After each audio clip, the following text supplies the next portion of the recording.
Chapter 11 The Miracle. Charlie entered the shop and laid down 50 pence on the counter. One grasshopper, scrumptious marshmallow delight, he said, remembering how much he had loved that one he had on his birthday. The man behind the counter looked fat and well fed. He had big lips and the fat cheeks and a very fat neck. The fat around his neck burned out all around the top of his collar like a rubber ding. He turned and reached behind him for the chocolate bar. Then he turned back again and handed it to Charlie. Charlie grabbed it and quickly tore off the wrapper and took an enormous bite. And he took another and another. And oh, the joy of being able to crawl large pieces of something sweet and salty into one's mouth. The sheer blissful joy of being able to fill one's mouth with rich, salty food. You look like you wanted that once, Sonny, the shopkeeper said pleasantly. Charlie nodded, his mouth bubbling with chocolate. The shopkeeper put Charlie's change on the counter. Take it easy, he said. It will have a tummy ache if you swallow it like that without chewing. Charlie went on wolfing off the chocolate. He couldn't stop, and in less than half a minute, the whole thing had disappeared down his throat. He was quiet and out of breath, and he felt marvelously extraordinarily happy. He reached out a hand to take the change. Then he paused. His eyes were just above the level of the counter, when staring at the coins lying there. The coins were all 5 penny pieces. There were 9 of them at the counter. Surely it wouldn't matter if he spent just one more. I think, he said quietly, I think I will have just one more of those chocolate bars. Same kind as before, please. Why not? The fat shopper said, reaching behind him again and taking of another whimpered scrumptious marshmallow delight from the shelf. He laid it down the counter. Charlie picked it up and tore off the wrapper, and suddenly, from underneath the wrapper, there came a brilliant flash of gold. Charlie's heart stood still. It's a gold ticket! Screamed the shopkeeper, slipping out of foot in the air. You got a gold ticket! You found the last gold ticket! Hey, would you believe it? Come and look at this, everybody. The kids found Wonka's last gold ticket. There it is. It's right here. It is sad. Same as the shopkeeper might be able to have a fit. I might shop too, yelled Father round here in my old little shop. Somebody call the newspapers quick and let them know what's done. Sonny, don't you realize you unwrap it? That this riches. In a few seconds there was a crowd of 20 people clustering about Charlie, and many more were pushing their way in from the street. Everybody wanted to get a look at the gold ticket and that lucky finder. Where is it? Where is it? Somebody shouted. Hold it up so all of us can see it. There it is, there, someone else shouted. He's holding it in his hands. See the gold shining. How did he manage to find it? I'd like to know. A large boy shouted angrily. 20 balls a day I've been buying for weeks and weeks. Think of all the free stuff he will be getting too. Another boy said enviously, oh, left him softly. He will need it. The skinny little shrimp, the girl said, laughing. Charlie hadn't moved. He hadn't even unwrapped a gold ticket from another round chocolate. He was standing very still, holding it tightly with both hands while he while the crowd pushed and shouted all around him. Father was a peculiar floating sensation coming over him. So he heard floating up in the air like a balloon. His feet didn't seem to be touching the ground at all. He could hear his thoughts jumping away loudly somewhere in his throat. At that point he began a wall of hands resting lightly on his shoulder. And when he looked up, he saw a tall man standing over him. Listen, the man whispered. I'll be it from you. I'll give you 50 pounds. How about it? And I'll give you a new bicycle as well. Okay? Are you crazy? Shouted the woman who was standing quite close. Why, I've given him 200 pounds for the ticket. You want to sell the ticket for 200 pounds, young man? There's quite enough of them, the fast shopkeeper shouted, pushing his way through the crowd and taking Charlie firmly by the arm. Leave the kid alone with you, will you? Make me wait there and let him out. And to Charlie, as he led him to the door, whispered, Don't you let anybody have it.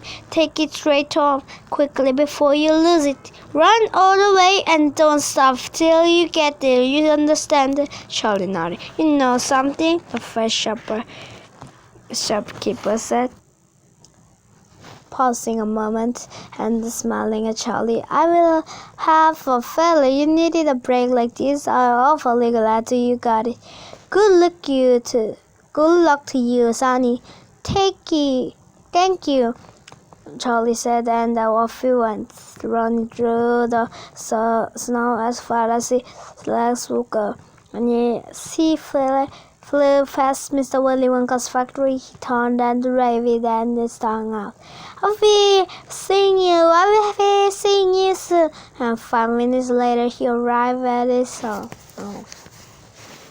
Chapter 12.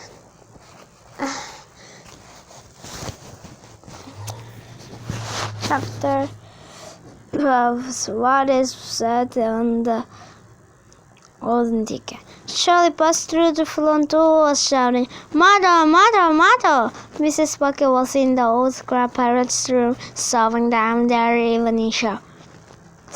Mother! Yelled Charlie, rushing down them like a hurricane.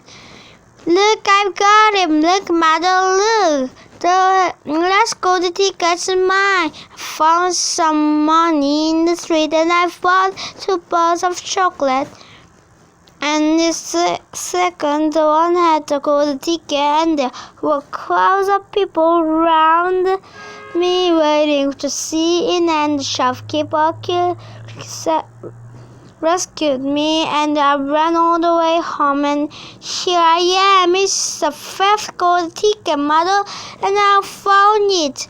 Mrs. Bucket simply stood and stared, while the 4 old grandparents who were sitting up in bed, balancing bowls of soup off their laps, or dropped their spoons with a clatter and froze against their pillows. For about 10 seconds there was absolute silence in the room. Nobody dared to speak or move. It was a magic moment. Then very softly, Grandpa Joe said, You pull legs, Charlie, aren't you? You're having a little joke. I'm not, cried Charlie, rushing off to the bed and holding up the large and beautiful gold ticket for him to see. Grandpa Joe leaned toward and took a close look, his nose almost touching the ticket. The others watched him, waiting for the verdict. Then very slowly, with a slow and marvelous grin spreading all over his face, Grandpa Joe lifted his head and looked straight at Charlie. The color was rushing to his cheeks, and his eyes were wide open, shining with joy. And in the center of the eye, right in the very center, in the black pulpit, a little pock of with excitement was slowly dancing, and the old man took a deep breath, and suddenly, without waiting to wash over, an explosion seemed to take place inside him. He threw up his arms and yelled, "Yippee!" And at the same time, his long body Dotty rose up out of the bed, and his ball of soap flying into the face of Grandpa Josephine. And in a fantastic leap, this one fellow of 96 and a half, who wouldn't been out of bed those last 20 years, jumped down to the floor and started doing a dance between in his pajamas. "Yippee!" shouted. "Then choose from Charlie! Hip hip hooray!"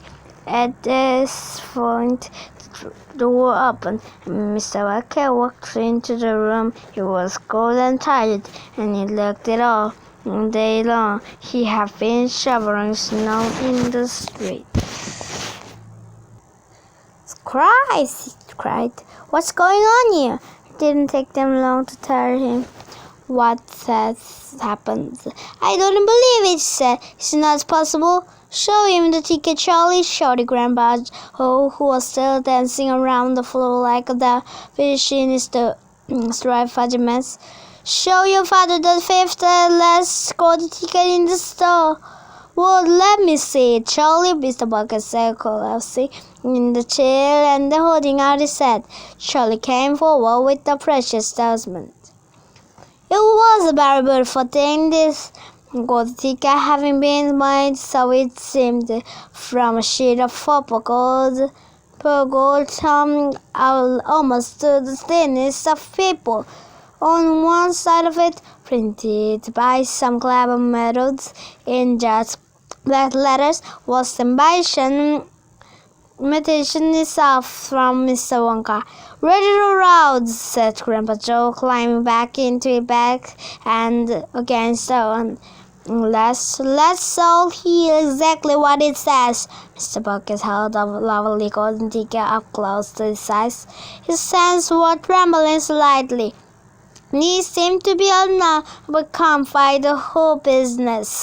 He took several deep breaths, then he cleared his throat and said, "Oh, right, I've read it. Here we go. Greetings to you, the lucky finder of his gold ticket from Mr. Willy Wonka. I shake you warmly by the hand. Trim this things in store for you. Many wonderful surprises await you. For now, I'll invite you to come to my factory and be my guest for one whole day." To all others who were lucky enough to find the ticket, said Miss Willy Wonka will conduct you over the factory myself, showing and everything that is to see, and afterwards, when it is time to leave, it will be escorted home by you. When it is time, processional large dogs. His rucksack promise you will be loaded with enough delicious eatables to last you and your entire household for many years. If at any time thereafter you should run out of supplies, you have time thereafter only to come back to the factory and show his golden one. Need to come back to the factory and show his golden ticket, and I will show you happy to file you a cupboard with ticket. Now I shall be happy to file you couple with whatever you want. In this way you will be able to keep yourself supplied with tasty morsels all the rest of your life. But this is by no means the most exciting thing that life. This is by no means will happen on the day you of your visit. I am preparing other will that contest for you and the loved golden tickets, all the majestic and the marvelous surprise. I will embrace delight, intrigue, astonish, and perplex you beyond measure. In your wildest dreams, you could not imagine that such a thing could happen to you. Just wait and see. And now here are your instructions. I have chosen for the visit is the first day in the month of February. On this way and on no other, you must come to the factory gates and let's o'clock sharp in the morning. Don't be late, and you are allowed to bring the aid or the members of your own family to look after you and ensure that you don't get into mischief. One more thing, be certain to have to stick at you, otherwise you will admit it. First hour of February, cried Mrs. Bucket. But that's tomorrow. Today is the last day of January. I know it is. Christ, said Mr. Bucket. I think you're right. You're just in time, shouted Grandpa Joe. There's not a moment to lose. You must start making preparations in once. Wash your hands, comb your head, scrub your hands, brush your teeth, blow your nose, cut your nails, polish your shoes, and iron your shirt. And for heaven's sake, get all that mud off your pants. You must get ready, my boy. You must get ready for the biggest day of your life. Now don't parasite yourself, Grandpa, Mrs. Bucket said. And don't fluster poor Charlie, we must all try to keep very calm. Now the first thing to decide is who is going to do with Charlie to the factory. I will, shouted Grandpa Joe, leaping out of bed once again. I'll take him, I'll go look after him. You'll leave it to me. Mrs. Bucket smiled at the old man, and she turned to her husband and said, How about you, dear? Don't you think we're out to go? Well, Mr. Bucket paused to think about it. No, I'm not sure that I should. But you must not about it, my dear, Mr. Bucket said gently. Mind you, I love to go. I will be tremendously excited. The other thing, I believe that the person who really deserves to go most of all is Grandpa Joe himself. Seems to know every about it when it provided. Of course, the first way enough. Yippee! shouted Grandpa Joe, saying Charlie, while the hands on dancing around the bottom. It certainly seems well enough, Mrs. Bucket said, laughing. Yes, perhaps you're a little right after all. Her Grandpa Joe should be on to go with him. I certainly can't go myself. I left the other 3 old people who were around learning barefoot the whole day. Elijah! yelled but Joe, praise you, Lord!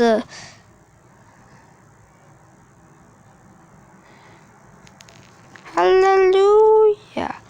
At that point, there came a loud knock on the front door. Mr. Bucket went to open it, and the next moment, swaths of newspapermen and the photographers hurrying into the house. They were tracked down the find of the 5th golden ticket. Now they all wanted to get a full of story for the front pages of the morning papers for several hours. It was complete pandemonium in the little house, and it must have been nearly midnight before Mr. Bucket was able to get rid of them so that Charlie could go to bed.